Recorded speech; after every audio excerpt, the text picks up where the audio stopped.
That's solid and secure. So I'm still left with this barrier. How do I hear that? Well, we all know this cool Hebrew word, shema, right? Listen. Listen to what the Holy Spirit says. Last Thursday at the co-op meeting, when Parker came up and introduced Chris's situation, he asked for all the veterans to come up and pray. I'm a veteran, so I came up and prayed. He handed me the mic, and I thought, what am I doing with the mic? Well, here's Steve. Steve Reynolds is our acknowledged leader, so I tried to hand the mic off to him, and he says, no, brother, you got the word. And I'm thinking, I don't got the word. But I figured, okay, if he knows I have the word, I must have the word. So I picked up the mic, put it in front of my mouth, and I listened. And I got something to pray. I prayed that the Lord would put Chris's heart and connect it with our heart. Because I knew that if that happened and he needed something, we'd be wakened in the night. We'd hear something from the Lord and we'd know how to pray. So that's what I prayed. And then afterwards, I was thinking, okay, what's that going to be? And Psalm 91 came to me. You probably know Psalm 91. I memorized it years ago. It's the quintessential prayer of protection. I mean, that thing goes on forever about protection. Up there, Psalm 91 is the name of a book written by Peggy Joyce Ruth. She compiled dozens of testimonies of people who had taken Psalm 91, leaned on it, and gotten tremendous answers. Churches would pray for people that were going off into the service. They'd come back unharmed. Communities would do the same thing. Individuals in battle would do the same thing. Whole units would do that. There was a unit on the sands of Dunkirk when they had no defense at all. All they had were small arms. And the Luftwaffe was coming and strafing them almost continuously with machine guns. The roar of those machine guns was overwhelming. But this unit on the beach, every once in a while there'd be a break in that roar, and they could hear each other shouting phrases from Psalm 91. When the strafing was complete, they stood up. Not one had been wounded. But when they looked at the sand around, it was all pockmarked, as if it had been a heavy rain, and you could see the outline of where each soldier had been. That's what Psalm 91 does. So I figured, okay, I got a blueprint. I can do this. So I got out Psalm 91, started memorizing it, going through it. One of the first things I learned was I can't pray it because it's not a prayer. All my life, I've been thinking of faith and prayer as being the big deal. Lots of kinds of prayers. There's a prayer of protection, prayer of supplication, prayer of precision, of supplication, lots of prayer, of praise, lots of different kinds of prayer. Psalm 91 is not a prayer. And yet it is so effective at protection. Got a surprise for you? You want to know what it is? Psalm 91 is a blessing. I want to go through Psalm 91 for you, and I want to tell you two things about it as I do. For one thing, as it was given to me, I understood in real life how Romans 8 fit in. Because God told me to do Psalm 91 for Chris. And because of that, I learned some things about Chris so I could pray effectively. If you want to pray for somebody and you ask the Lord, He will give you secrets to make your prayer effective that you need to know. You shema and you get it. You don't shema, you don't got it. You don't ask, He won't answer. You do and He will. When He answers, you act on it, and guess what's going to happen? He's going to put the super with your natural. Okay? So one thing I'm going to talk about is what I learned about Chris.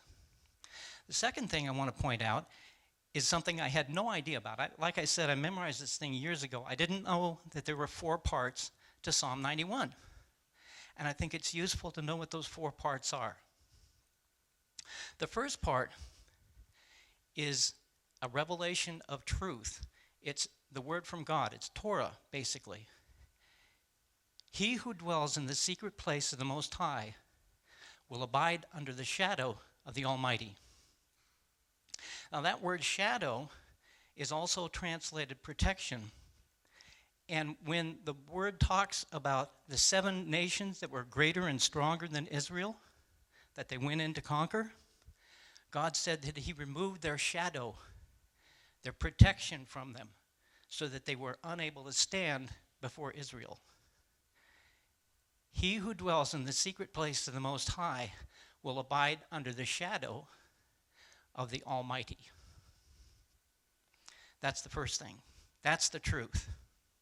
The second part of Psalm 91, when I hear that truth and respond to it, my heart immediately says to God, my refuge, my fortress, my God in whom I trust. My heart has exploded with reception to God's word. Because I've embraced God's truth, I now have something that I didn't have before I did that. So I had to hear his word. I had to embrace it. Once I did, I had something. Now that I have something that I didn't have before, I can bless him with something that I didn't have to bless him before. And that's where the third part starts. Chris. He will deliver you from the snare of the trapper and from the deadly pestilence. He will cover you with his pinions, and under his wings you will find refuge. His faithfulness is a shield and bulwark. 1,000 may fall. No. You will not be afraid of the terror by night or the arrow that flies by day, the pestilence that stalks in darkness, or the destruction that lays waste at noon. 1,000 may fall at your side and 10,000 at your right hand, but it shall not approach you. And here's the first revelation that I learned about Chris. For you have made the Lord my refuge, even the Most High, your dwelling place.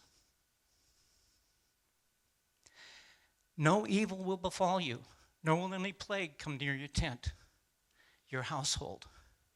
For he will give his angels charge concerning you to guard you in all your ways. They will bear you up in your hands, lest you strike your foot against a stone. You will trample down the lion and the young lion, this viper. You will trample underfoot the young lion and the serpent. Now God is hearing all this. He doesn't want to miss out. He's confirming what this blessing is, and now he's going to say something. And the first thing he's going to say is the second thing that I learned about Chris.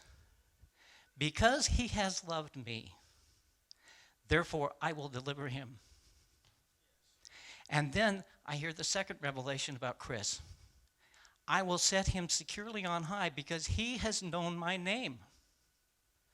I know 3 things about Chris. We've hardly even exchanged words over the years that I never knew before. And now I know this about him.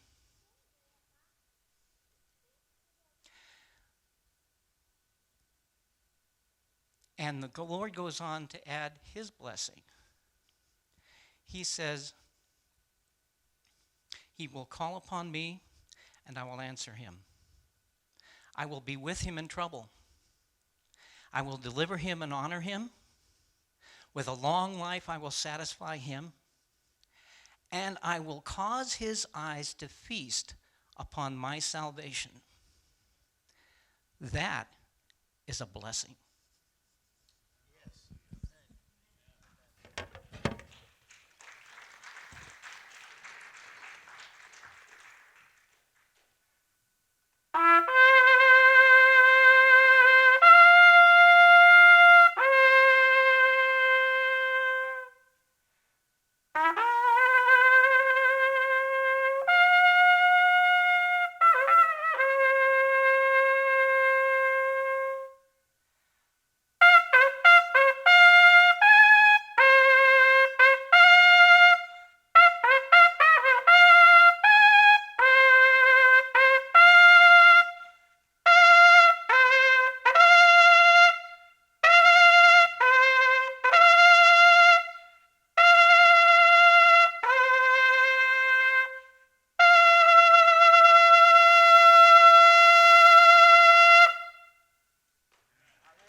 Hello. Okay, I'm going to move over to this other one and see how that goes.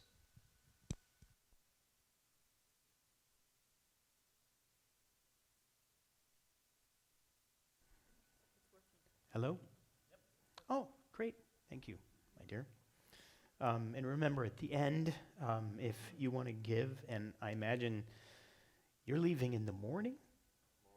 Tomorrow morning. I don't know how late you want to be here hanging around, but I think there's a lot of people that are going to want to say hi, and my message is not long. I know that you don't believe me when I say the message isn't long, but it's not long. Okay, we're going to begin tonight with the words that we have been learning by heart and out loud as we begin. So let's do it all together. Here we go. Shema Yisrael Adonai Eloheinu Adonai Echad. Hear Israel. Yahweh is God. Yahweh is one. And we will love Yahweh our God with all our hearts, all our beings, and all our resources.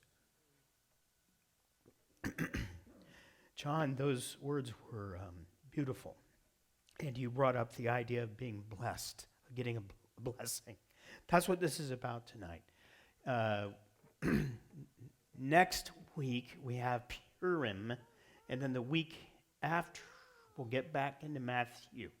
Tonight, I wanted to look at these words that I believe all of you know. Okay? You know these words. Why don't you read them with me? Ready? The Lord bless you and keep you. The Lord make his face shine upon you and be gracious to you. The Lord lift up his countenance upon you and give you peace. Now, this is known as what? The Aaronic blessing. And what I remember, because I heard this every week growing up. I don't know if anybody else ever heard this, but in our Baptist church, I would be ready to hear these words. And every week, the Lord bless. And you know what that meant to me when I was younger? Lunch. It meant the end, because they always did it at the end, right? Like I do around here, doing it at the end. But where does it originate? What does it mean? What do the words mean? We're going to look at that, and we're going to look at the Hebrew that's in this blessing, and I believe it makes it come alive. All right, and it is in the book of Numbers. And this is the beginning of these verses in Numbers. This is out of the complete Jewish Bible. Adonai said to Moses, "Speak to Aaron and his sons and tell them, this is how you are to bless the people of Israel." Now, are you them? Are you those people? You are.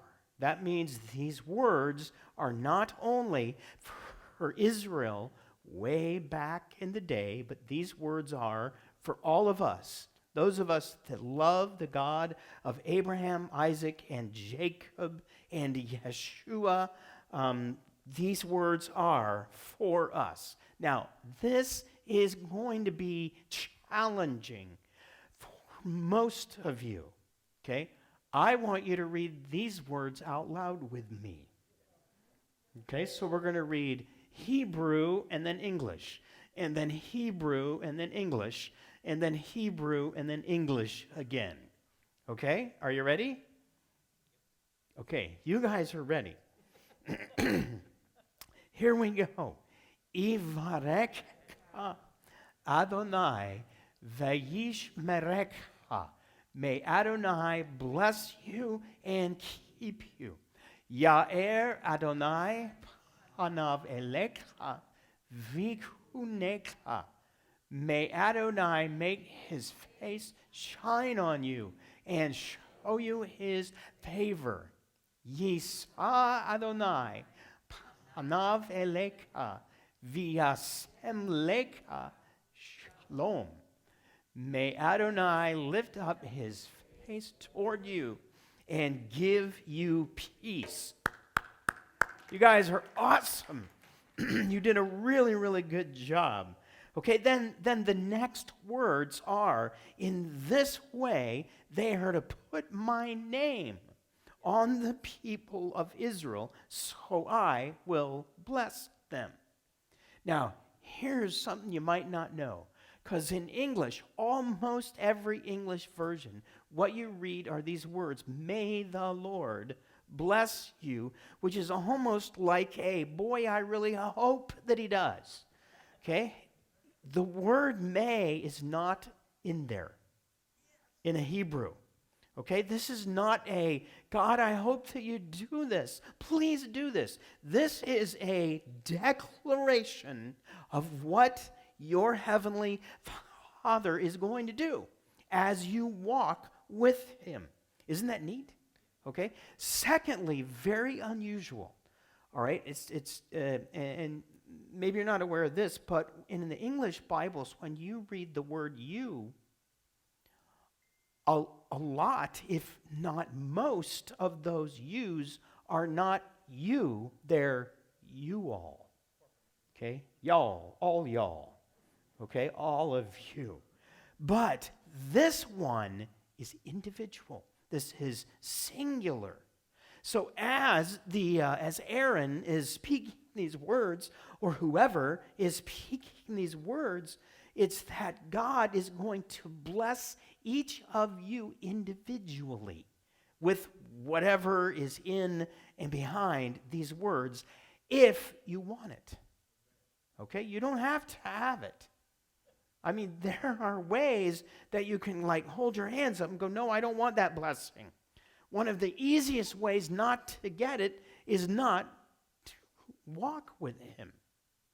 Okay? That blocks the blessing. But if you are walking with him, well, now I don't know if you've noticed, I don't always do this. I don't do this a lot anymore. But sometimes people will have their hands like this. Can you do this? Can you do this? That's a good exercise right there. Okay, this, believe it or not, this is not an occult symbol. Although I had somebody came up and said, do you know that that's like Satan's symbol? And I said, no, I didn't, but it wasn't originally. Okay, and what it is it's the letter in Hebrew represents the letter Shin, which is the beginning of the word Shaddai. Anybody know what that means? Almighty. Okay, so the idea is that the Almighty is going to bless you. I learned this years ago from a guy named Mark Biltz. And then I went and I looked it up because I didn't believe him. But he was right. How many of you know who Leonard Nimoy is? Yeah, Leonard Nimoy is Jewish. And who was Leonard Nimoy that you know of? He was Spock. Okay? And you remember when Leonard Nimoy would look and go, live long and prosper. Do you know that he stole that, all right, from his synagogue life when the rabbis would get up? Because they asked one day in one of their meetings, they were like, wouldn't it be neat if we had a way that Vulcans would like say hello and goodbye and things like that? And so he was like, oh, I know what we could do. Live long, prosper. So now you know. Okay, I don't do it that way very often, but that's what it looks like. It's like this thing grew another. You're not doing this, are you, Tom? All right. I'm just checking. He warned me there may be a day when something happens and I'm not expecting it. Okay, so let's look at these words. Number one is in most English versions, it's the Lord. Okay? It looks like that in Hebrew. We're going to look at the ancient Hebrew in a moment.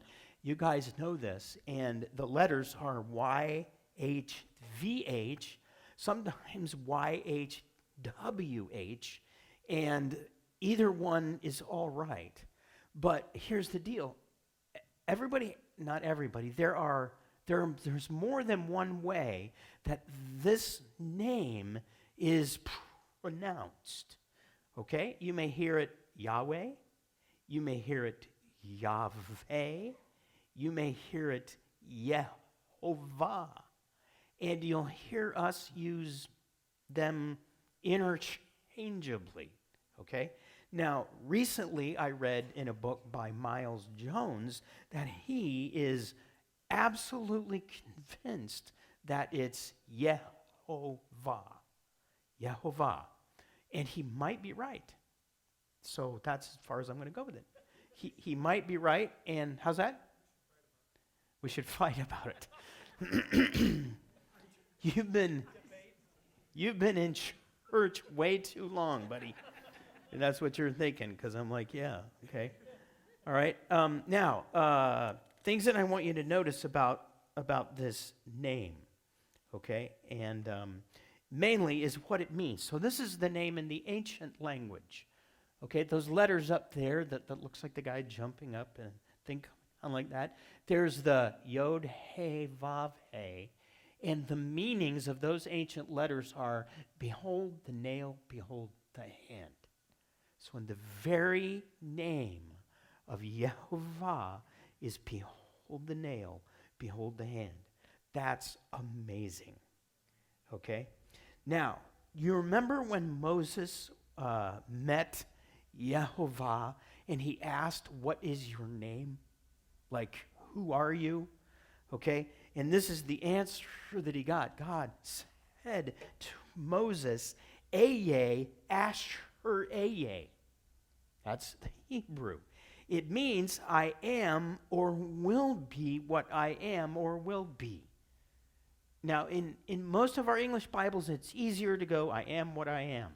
But that isn't enough, because it means a lot more than that. It's not just I am what I am, it's I will be what I will be. And he added, here is what to say to the people of Israel, because they're going to ask, what is his name? He says, Eye, I am or I will be, has sent me to you. Okay? Eye is what we get as I am what I am. Now, that is first person. In other words, that's what God calls his own self. I am that I am. We don't use the words I am that I am. Okay? We use the word, and here it is, God said this to Moses, say to this people of Israel, Yud He Vav He, the God of your fathers, the God of Abraham, the God of Yitzhak, the God of Jacob, has sent me to you. This is my name. How long? Forever. This is how I am to be remembered generation after generation. Now, you may notice I did not use the word Adonai. Okay? Adonai is the Jewish version of Lord. Okay? In the Hebrew, neither is right. It's not Lord. It's not Adonai. It's what? Yehovah. Yud He Vav He. This is a name, and this is what he wants us to remember to all of our generations. I believe he wants us to use his name. Okay? Now, what is really neat about this is when Yehovah tells Moses his name, that means he is who he is and he will be who he will be. It was like he was saying, I will give you my name, but you may not use it to limit me. I am what I am. I will be what I will be. There's no limit on that. Okay? And this is how neat that is. That means that Yehovah Ra'ah means that Yehovah is your shepherd. Okay? Yehovah Rophe means that he is your healer. Yehovah Yireh means he is your provider. Yehovah Shalom, he is your peace. Yehovah Shammah, he is there for you. Yehovah Mekodishkem, he sanctifies you. And the names go on and on and on and on. In other words, I am what you need me to be when you need me to be it. Okay? He's not limited at all. This is the one whose name we are using with I will, and then the list that we're going to look at. Okay? And there's one more thing that is really neat. And that is, in the beginning, you read this, that God formed the man from the dust of the ground, and he breathed into his nostrils the breath of life, and the man became a living being. So if you breathe in and out, you can almost hear it.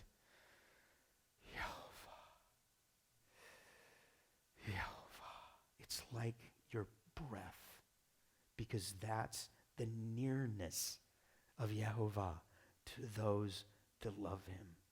As a matter of fact, the word name in Hebrew is the word Shem, which means breath. So in Hebrew, your breath or your name is your character. Okay? It's more than words. It's about who you are. It's about your personality. Okay? Most of you know what my name means. Noble one. Okay?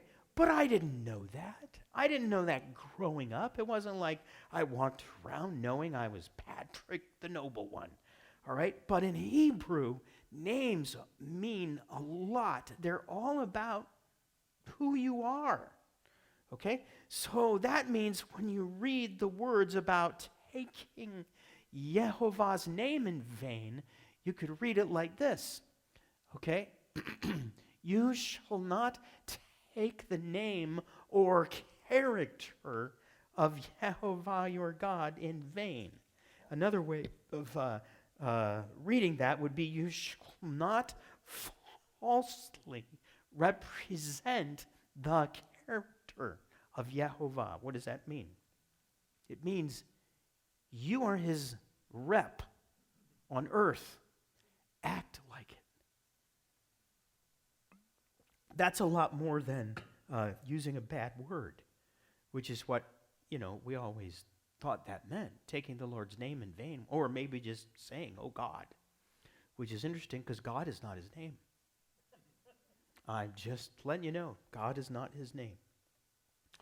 Okay, and that means that Yeshua's words, if you ask me for anything in my name, I will do it. What does it mean in his name? We used to believe it meant in the name of, like the words, okay? You can use those words, but it isn't ultimately about the word. What it is about is, are you honoring him by taking on his character? Then you have his name. Okay? Otherwise, all you have is words. Right? Okay, now, this God, this Yehovah, will bless you. Bless is the word barak, and it means to get down on a knee. Okay? One of the ways you know that is, one of the other uses of it is when Abraham was sent his servant to a well, and you read toward evening, when the women go out to draw water, he had the camels barak. He had them barak. He had them kneel down. So when you hear the words, Yehovah will barak you, it means he wants to get down on his knee and give you something. Okay? By the way, who else gets down on one knee? Somebody who wants to marry you, right? Okay?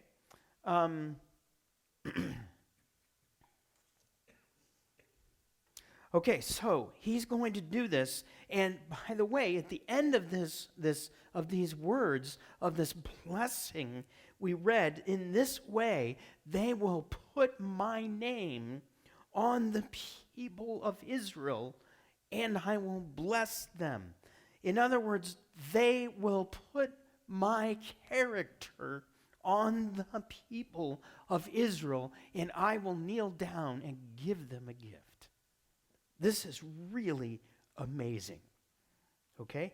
By the way, in a wedding, in a Hebrew wedding, you know that there was a written agreement known as a ketubah that was about what the bride would do and what the groom would do. All right? And Yehovah's ketubah, his wedding agreement, is his Torah. Okay? He gave it to us as a gift. Okay, now, the next words are, Yehovah will bless you and keep you. That word keep doesn't only mean, sometimes we hear it, keep the commandments. So what does that mean? Obey, do them. Okay, it means a lot more than that. It's the word in Hebrew is shamar, and it means guard about with a hedge of thorns. Okay, because this is what the shepherds, what they did is in the evening they would literally take thorn bushes and make a barrier around their sheep at night. Okay, that's the idea of this word. Okay, by the way, that word works with us when we are to shamar his laws and mitzvot that he gives us. In other words, it's not only, look, you better obey the 10 Commandments. There's a lot more than that. If that's all you're interested in doing, then all you need is the list, and you can just walk around and do the list. But it means more than that. It means literally build a hedge around his word. We are the ones who have been given his word and his commandments, and we are the ones that are to guard them, just as he will guard us. Okay? Now, the next thing we read is that Yehovah will make his what? His face shine on you. All right? What in the word does that mean? Well, the word face in Hebrew is panim, and it means more than one. So literally, in Hebrew, it's may the Lord make his faces shine on you. Okay, now, does that mean that God has more than one face? Well, don't you? Okay? I'm looking out right now. Sometimes you look like this. Sometimes you look like this. Sometimes you look like this. Okay? But the idea is the nearer that I am to you, the more I'm able to know what's going on with you. Okay? The nearer we allow Yehovah to be with us, the more we know what's going on with him. Do you get it? He has emotions. Did you know that? He has feelings. The nearer we allow him to us, the more we know, oh, this is what's going on with him right now. Okay? So that's what that means. Now, another way that word presence, panim, is used is the idea of his presence. Like when he looked at Moses and said, my presence will go with you. It really means my faces will go with you. I will go with you and I will be right here and you'll know what you need to do. Okay? Because I am near you. Okay. Next is the word shine. In Hebrew, it's the word or, and it means give light or enlightenment, and it's used in the verse, let there be light. Okay, let there be light did not mean let there be the sun. Because that was a couple days later. Oh, so let there be light means let there be enlightenment. Let there be knowledge. Okay? That's what that word means, light. So his face and the light of it will give you knowledge and enlightenment about what you need to do and when you need to do it. Okay?